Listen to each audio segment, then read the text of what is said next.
Sa kaugnay na balita, agad pinatos ng mga mamimili ang unlimited na 45 pesos na kada kilo ng bigas na ibinebenta sa FTI sa Taguig.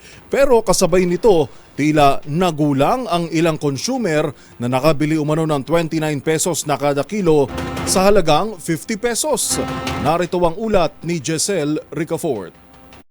Unlimited ang 45 pesos na bigas na pwedeng mabili sa Food Terminal Incorporated sa lungsod ng Taguig sa ilalim ng Rice for All program. Kaiba yan sa anunsyo ng Department of Agriculture na limitado sa 25 kilo ng bigas ang pwedeng bilhin kada araw. Ayon sa taga-FTI na tumanggi ng pangalanan, marami silang supply ng pangunahing butil, kaya kahit sako-sako ay pwedeng bilhin gaya noong mga nagkakantin. Nagpapatuloy rin ang bentahan ng 29 pesos kada kilong bigas para sa mga lolo at lola, persons with disability, solo parent at miyembro ng Pantawid Pamilyang Pilipino program. Ayon sa ilang pumila rito gaya ni Nanay Nena, bagamat madilaw ay masarap at maalsa naman ang nabili niyang bigas.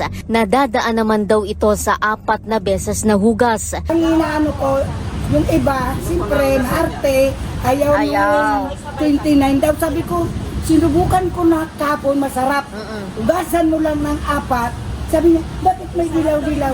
Yung dilaw-dilaw na yun, ano yung gamot yun, para hindi mabukbok. Pinaliwanag ko, sinubukan ko, dagdagan lang ang tubig, masarap. Lalo na isangat, masarap. Ibinunyag din ni Nanay na ilan umano sa mga nakabibili ng 29 pesos na bigas sa Taguig ang ibinebenta ang nabiling butil sa 50 pesos ang kada kilo.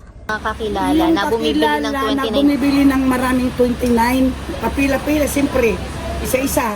Tapos, pagdating nung binibenta, 50 pesos na.